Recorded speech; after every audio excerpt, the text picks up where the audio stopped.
The Israeli military downed a suspected Syrian military drone Friday as it reportedly flew over the occupied Golan Heights in southwestern Syria, just one day after the government reclaimed a city that helped spark the country's devastating seven-year civil war.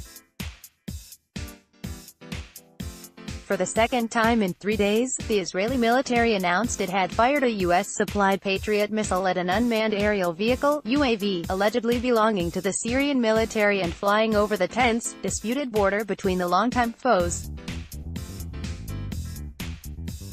Israel seized Syria's Golan Heights without international recognition in a 1967 war and retained it, after a second conflict ended in a 1974 truce, which left the countries at an indefinite standoff that has witnessed a resurgence in violence in recent months. A short while ago, the Patriot aerial defense system launched a missile towards a Syrian UAV flying over the demilitarized zone.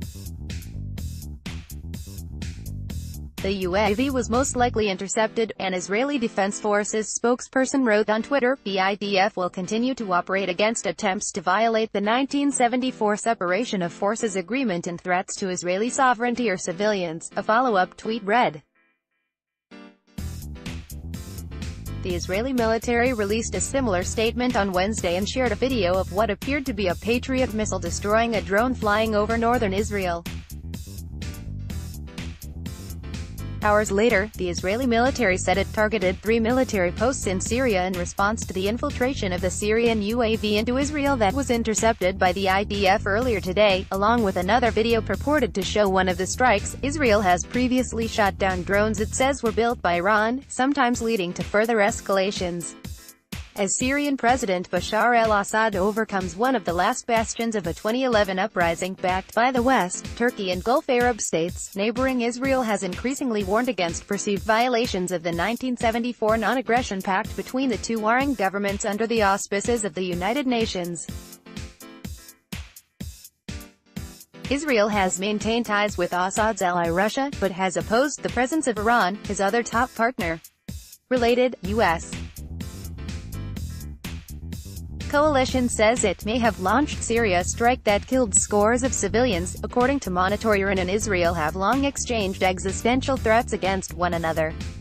Israel says its national security is threatened by Iran's support for various militias, such as Lebanon's Shiite Muslim Hezbollah movement, battling rebels and jihadis on behalf of Assad in Syria. Israel has accelerated a mostly unspoken campaign of airstrikes across targets it associates with Iran in Syria. In May, it conducted its largest wave of airstrikes against Syria since their 1973 war. Israel said Iranian forces had launched rockets at the Golan Heights. The alleged Iranian rockets came after Israel attacked military positions near Damascus. While Israel has warned Syria against its relationship with Iran, Israeli Prime Minister Benjamin Netanyahu said Thursday he had no problem with the Assad regime, as long as the Syrian leader held up his end of the 1974 agreement. Israel has previously suggested it would not interfere with the Syrian military's latest campaign to retake the southwest, which on Thursday saw a major victory that brought the Syrian government closer to restoring control of the country's de facto border with Israel for the first time in years.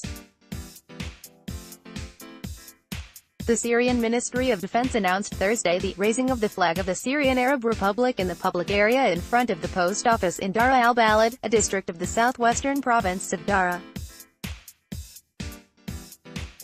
The 2011 Dara protests and the Syrian government's crackdown were widely considered to have helped spark the armed rebellion that had once seen opposition fighters in control of most of the country. As various rebel alliances fractured and jihadi forces such as the Islamic State militant group, ISIS, took over, however, the U.S. began to shift its priorities in the conflict and Russia intervened in support of Assad and his Iranian ally. The Syrian government has in the years since managed to secure most of the country, with about a quarter remaining in the hands of the U.S.-backed Syrian Democratic Forces, a largely Kurdish coalition that has also fought against Syrian rebel groups.